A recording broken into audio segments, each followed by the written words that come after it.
You never really know who you've saved. That's what I learned the night the black cars came. 5 of them. Engine lights cutting through the rain like cold metal eyes. All of them parked outside a little blue cottage by the cliffs where a woman named Alara Quinn thought she was safe. She wasn't. Her phone buzzed on the kitchen counter. One message. No name. Just 4 words that made her blood run cold. Stay inside. Do not move. She stood there, barefoot on the wooden floor, listening to the rain hammer against the windows. Her cat circled her ankles, sensing something was wrong. Everything in that small house felt smaller now. The walls, the air, her options. Then came a knock. 3 times. Slow, deliberate, like whoever was out there had all the time in the world. Alara's hand shook as she reached for the door. She knew she shouldn't open it. Every instinct screamed at her to hide, to call someone, to run. But when you live alone long enough, you start to believe that running only makes things worse. So she opened it. The man standing there was the same man she'd pulled from the ocean 45 minutes ago. Same expensive watch. Same sharp jawline. Same dark eyes that had looked at her with something close to regret when he'd gasped back to life on the sand. But now he was dry, composed, dressed in a black coat that cost more than her rent. And he wasn't alone. Behind him, shapes moved in the rain. Men, silent, waiting. Hi viewers, kindly tell us where you're watching from and what time it is. Warm welcome to the family. Enjoy the story. You shouldn't have saved me, he said quietly. His voice was calm, too calm, like he'd said those words before. Alara stepped back, her heart slamming against her ribs. Who are you? Lorenzo Vale, he said. And the way he said it made it clear she should know that name, that it should mean something. It didn't, but it would. He stepped closer, rain dripping from his coat onto her floor. His eyes never left hers. They're not here for me, he said. They're here because of you. What would you do if kindness put you in danger? Stay or run? Tell me in the comments. Let me tell you about Alara Quinn before that night changed everything. She lived small. Not poor, just quiet. The kind of woman who'd buy groceries for one, who'd wave at neighbors but never stop to talk. Her cottage sat on the edge of town where the cliffs met the sea, paint peeling from the salt air, garden full of wildflowers she never planted but always watered. She worked as an assistant at the Marine Biology Center, cataloging samples, cleaning tanks, the kind of work nobody notices until it stops getting done. People thought she was shy. She wasn't. She was careful. There's a difference. Her parents drowned when she was 19. Rip Current off Cape May. She'd been the one who had to identify them. After that, the ocean became both her fear and her fascination. She moved to the coast to face it every single day. She believed in small kindnesses, believed they mattered, believed good deeds rippled outward like stones in water, touching lives you'd never see. She was wrong about that. The morning it happened, storm clouds rolled in from the north. Dark and heavy, the kind that makes the air taste like metal. Alara stood on her porch with coffee, watching the waves churn and crash. Beautiful and brutal at the same time. That's when she saw the boat. Luxury yacht, white and gleaming even in the gray light.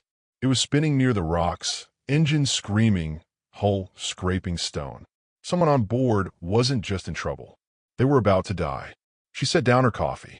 Her hands were already shaking. Then she heard it. Faint, almost swallowed by the wind. A scream.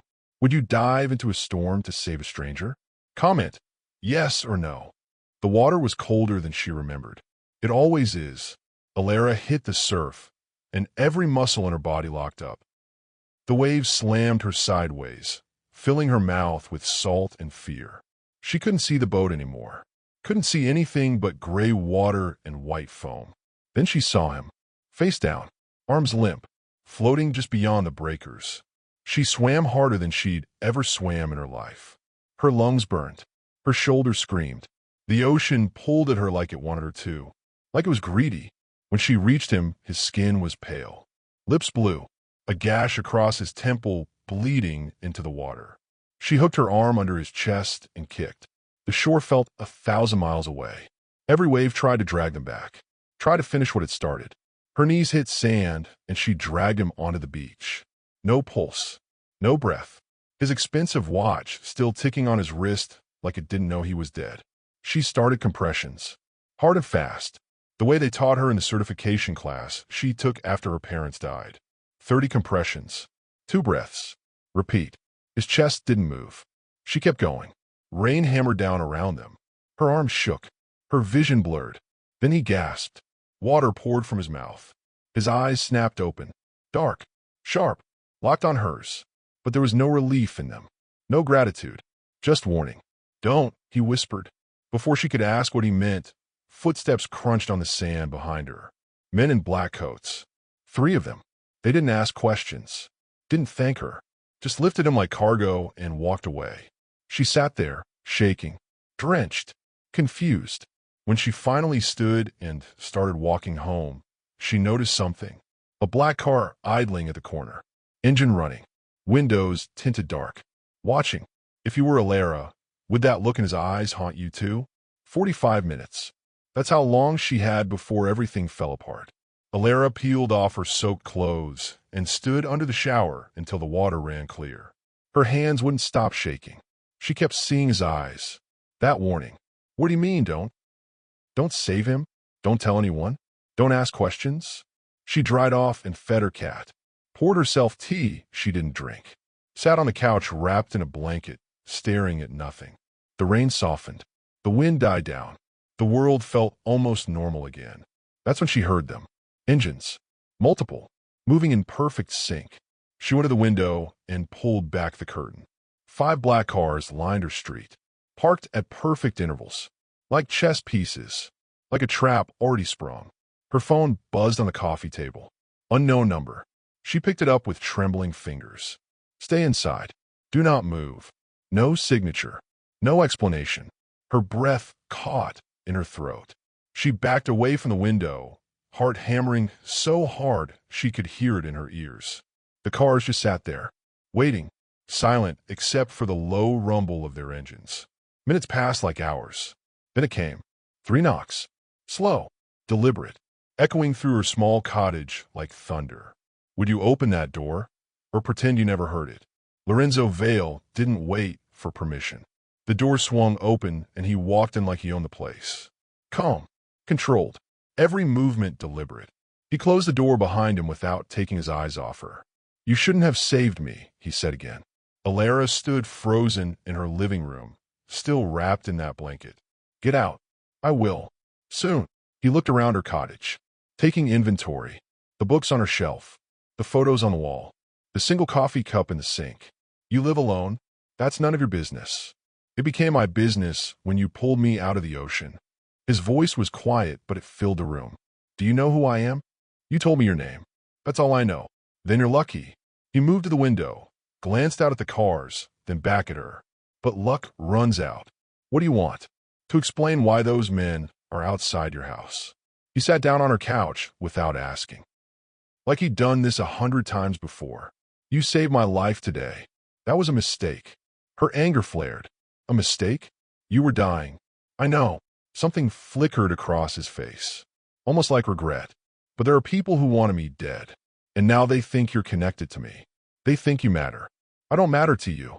I don't even know you. That won't stop them from using you. The room felt smaller. Colder.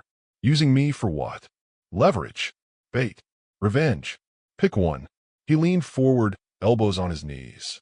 You became visible today. And in my world, visible means dead. Her breath caught. Then leave. Take your cars and your threats and leave me alone. I can't do that. Why not? His eyes locked on hers. Dark. Unreadable. Dangerous. Because you'll need protection, he said quietly. From me. If a man like this walked into your home, would you trust him or call the cops? Everything Alara built crumbled in 3 days. First, her boss called. Suspended without explanation. Someone from corporate made the decision. Someone she'd never met. Then her bank froze her accounts. Security concerns, they said. Routine procedure, they said. They were lying. Her phone rang at all hours. Wrong numbers. Silent calls. Once a man's voice. Stop asking questions. She wasn't asking any questions. She was too terrified to speak. Lorenzo showed up on the 4th morning. Let himself in through the back door like locks were suggestions. You did this, she said. Her voice shook with rage. You ruined my life. No. He set a folder on her kitchen table. Photos. Documents. Names she didn't recognize. They did. The people who want me dead think you're leverage now. They think hurting you hurts me. Does it? He didn't answer. Just kept laying out photos. Men with guns. Surveillance shots of her cottage. Her workplace. Her morning coffee shop. You think I'm punishing you, he said quietly. I'm not. I'm protecting you from the people who want you gone. Then send them away. Tell them I'm nobody. They won't believe that. Not now. He looked at her then. Really looked. You pull me from the ocean. You change the equation. And equations don't forgive. She opened her mouth to respond. Glass exploded inward. The window shattered. Her favorite mug on the counter burst into ceramic shards. A bullet hole punched through the wall behind her head. Silence. Then Lorenzo moved. Grabbed her. Pulled her to the floor. That, he said calmly, was your first warning. Would you believe him now? Or throw him out? The safe house was 2 hours north. White walls. Steel doors. Windows that didn't open. Alara sat on the edge of a leather couch that cost more than her car. Lorenzo stood by the window with his phone pressed to his ear, speaking in a language she didn't understand. When he hung up, she was ready. Tell me everything.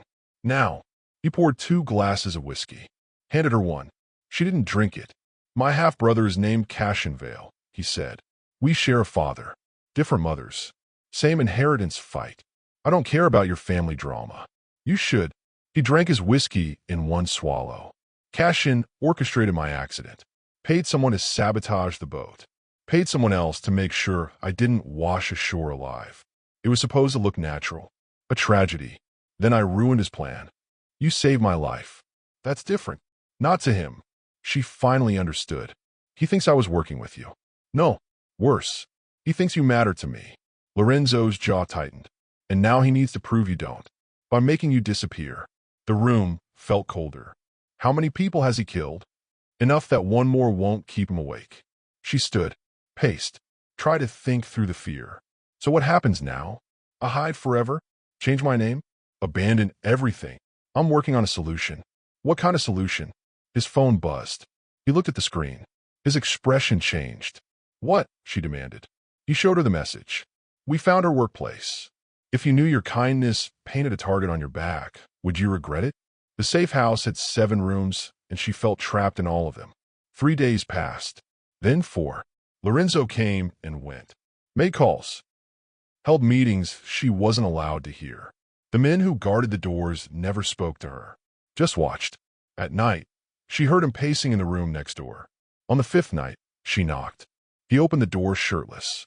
Scars crossed his ribs. Old ones. Deep ones. Stories written in scar tissue. Can't sleep? He asked. Can you? He stepped aside. Let her in. His room looked exactly like hers, except for the papers scattered across the desk. Plans. Maps. Names circled in red. You're not a businessman, she said. I used to be, before I inherited the wrong empire. And now I'm trying to dismantle it before it kills everyone He stopped. Looked away. She moved closer. Everyone you what? Everyone I shouldn't care about. The air between them changed. Charged. Dangerous in a different way. You barely know me, she whispered. I know you jumped into a storm. I know you gave CPR to a stranger while waves tried to drag you back under. I know you didn't ask for anything in return. His voice dropped lower. That's more than most people show in a lifetime. She should have stepped back. Should have gone to her room. Should have remembered he was the reason her life fell apart.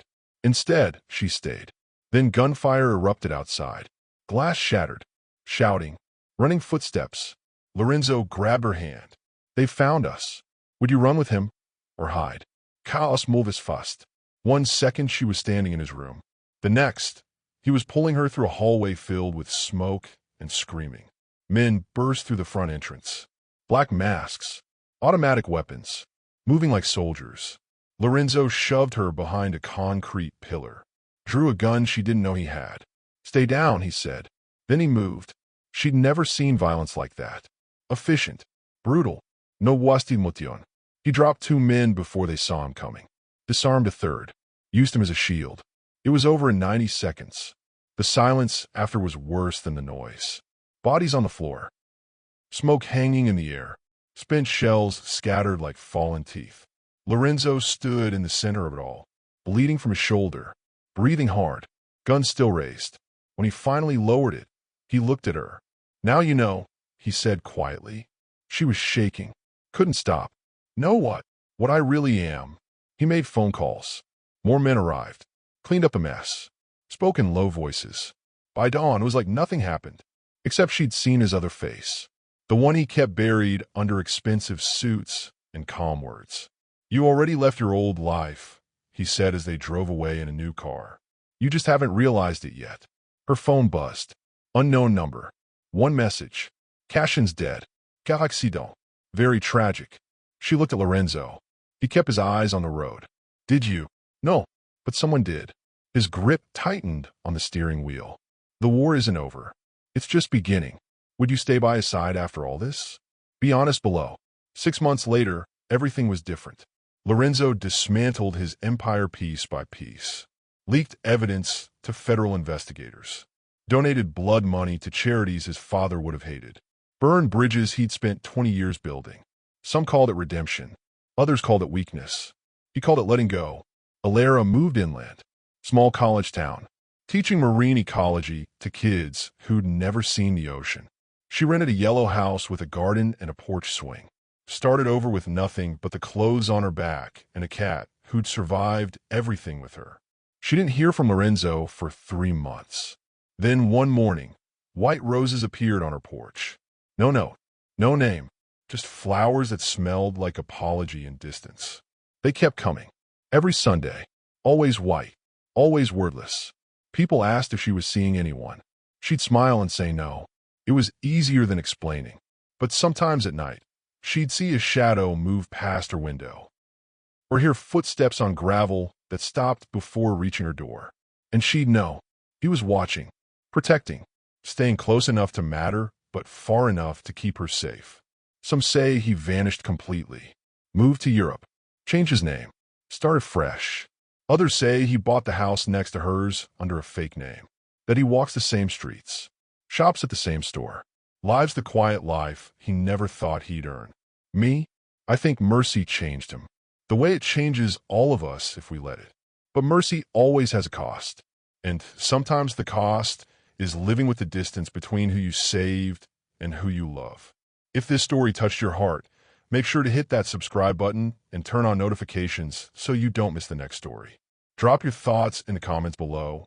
Your words inspire others more than you know. What would you have done in Alara's place? Tell us.